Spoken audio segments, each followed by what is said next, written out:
in Hannah Montana the movie, basically, it's kind of like Hannah / Miley. Both of them kind of need to take it back down to the real world and get out on a horse and have to go out and actually work and get dirty sometimes and just like bring yourself back to reality. And I think that's awesome because I know I have to do that in my life sometimes. Like, it feels great to just come home to Nashville and be like, okay, this is who I am, more than just being stuck, you know, in the middle of the big city and just never taking a minute to, you know, really realize who you are and where you've come from. Because I think where you're from reflects a lot of who you are and who you'll become as you get older. For the few years that I've been in LA, explaining to them about my farm and everything, I think they were like, does she really have this farm and like all these animals? Is her life really like, you know, like that? Is Tennessee really is like country and like, as, you know, it's like a movie, you know what I mean? This is the way that you perceive Nashville. It really is that way, you know, it really is like a small town. Everyone knows everybody. So when they got here, and they really did, they got to see like my horses, and I took them out on four-wheelers. Everyone was like, oh my gosh, you know, I can't believe this is really her life.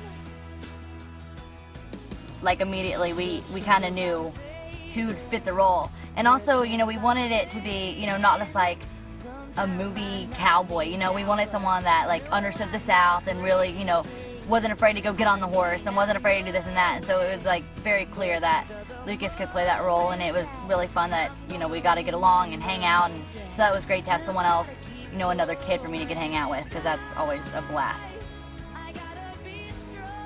All the songs in the movie are songs that I just like feel that suit the movie, because we wouldn't put a song in here that we didn't feel really went with the scene or really helped carry the, you know, the show. And I think like that some of the songs are more powerful than our words, or more powerful than what we end up saying, more powerful than the scenes. And I think that's so cool. A movie can be lifted up by music. It's super important to stay, you know, like true to yourself, and also your family, and always like stay in touch with who you are, and kind of bring yourself back when you see yourself falling away through, you know, from your heart, and listen to your heart.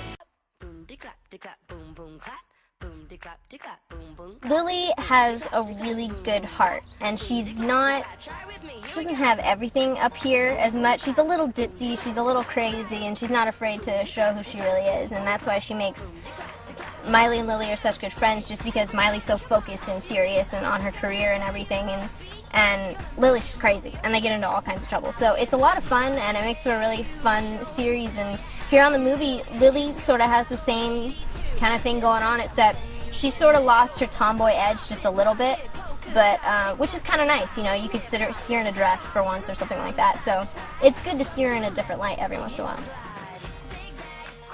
The story of Hannah Montana the movie is an adventure. You start off in Malibu, California, and Miley and Lily and everybody, they're going to school like regular, and you start to get the sense that Miley's sort of gotten a little bit too much into her Hannah world, and Hannah's becoming so much of a part of her that she's losing and forgetting who she really is, and, you know, where she comes from. So her dad kind of hijinks her and takes her on a plane to where she thinks she's going to New York for a big red carpet event, and she's really going to Nashville, back home. And at first she's really disappointed, and she can't really get into the swing of things, and she, you know, she's been away for so long that she sort of forgets who she really is, and she's this country girl that, you know, has a chicken farm and you know, has this crush on a kid that she hasn't seen since preschool, and it's so cute. It's this really cute story.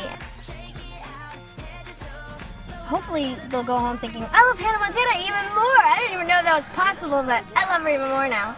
So hopefully that'll happen. I know for a fact they'll love the movie, because if they love the show, they'll love the movie. Same characters, same premise sort of thing.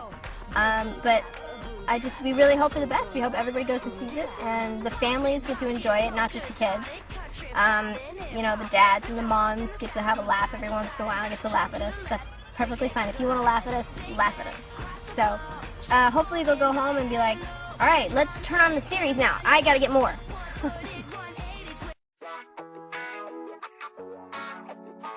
Well, my role is Travis Brody, and he's an old childhood friend of Miley's, and we meet up when she comes back home and falls off her horse, and I go get her horse for her, and I realize it's her, and throughout the movie, we kind of rekindle an old flame, I guess is a good way to put it, and